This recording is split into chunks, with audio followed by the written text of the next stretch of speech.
shoal of bream showing about 40 yards out. The match angler me wants to get a feeder rod and try and just decimate them, get them all in. But fishing isn't always about carp fishing. There's other forms of fishing that people tend to forget. I mean, there's float anglers who go for the roach bream, roach pole anglers in the matches, tip guys for the... there's just loads of different options in fishing and people tend to ignore them. And for me, at some stage I'm going to come down and bring a feeder rod, a tip rod, and try and pick some of these up on maggot and caster. But for this moment I'm trying to catch a carp. Well, a couple of decent carp if I can. I've forgotten how much I love this water. I think you appreciate waters the more time ticks by and become older. I mean, I'm pushing towards the twilight of my years. After 50, things slow down, your priorities change, and you appreciate the nicer things in life.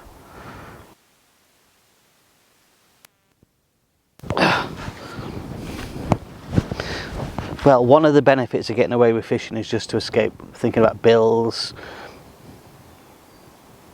work, family, all kinds of things. That's one of the reasons why people escape and disappear midweek, doing a midweek fishing session, should I say. And I'm no different. That's exactly what I'm doing on this session. It's currently a Monday night and I've managed to get into a spot that I fancied for the last couple of weeks, and there's nobody here. The rods are out, they're right tight up on the tree line. It's like kind of a bit of a nature reserve kind of area, and hopefully I'll get a fish. But most important thing is I'm out and about. I would like to get one of these big old fish out of here, really would. And I've got to be honest, I've been thinking a lot about it. I've been thinking, I wonder what's left in this lake. And on that note, I'm just going to carry on with the vlog.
You ask for a better evening. Look at that. The British Isles is truly a beautiful, remarkable place.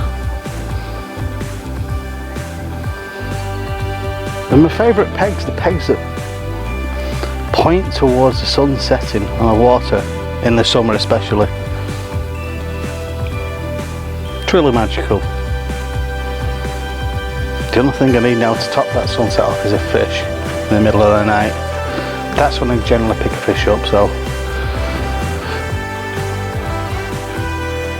I'll put the rods out on the new spots where I know they're safe, not near any snags, and hopefully we'll have a bit of fun. But you can't top that sunset, you really can't. I don't think you can see me. You really can't tell that sunset.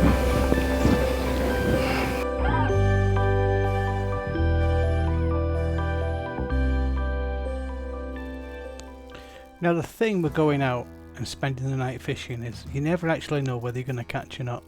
The prime times is late at night and first thing in the morning, but sometimes it just doesn't go your way.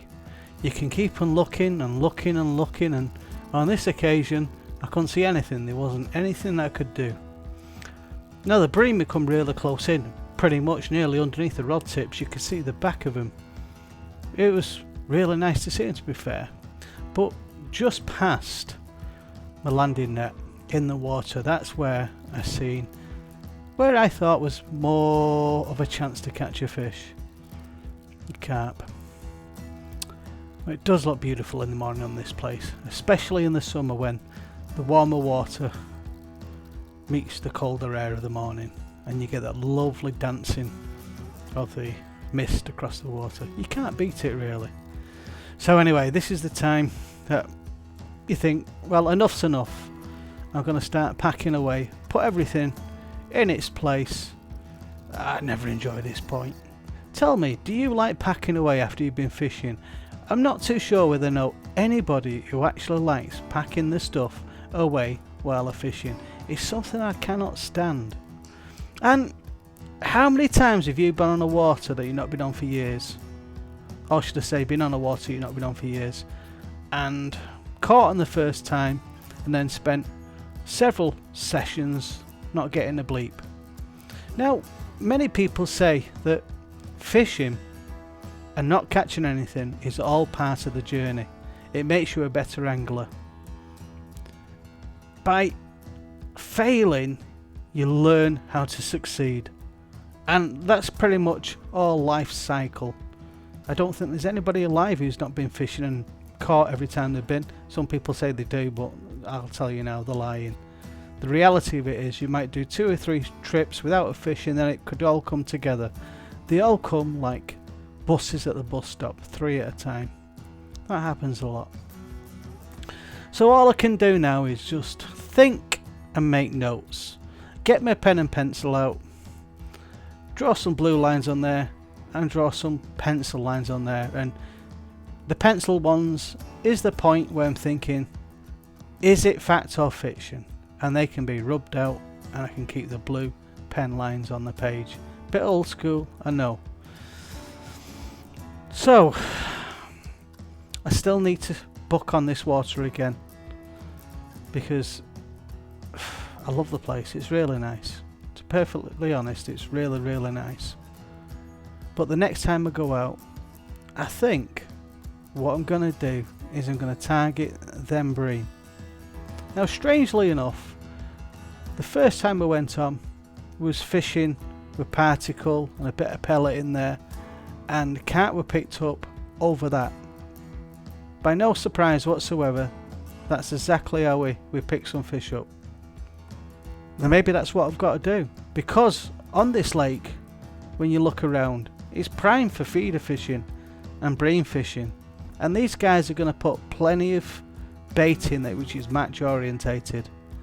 So I think the next trip on, I'm going to use some brown ground bait, some chopped boilies, a few boilies in there as well for good measure to try and avoid the bream. Maybe 18 mils over the top of it, but I want to try and get some fish in over those rods and try and catch a fish. Right, so what I've got to do next is book on, maybe in a couple of weeks.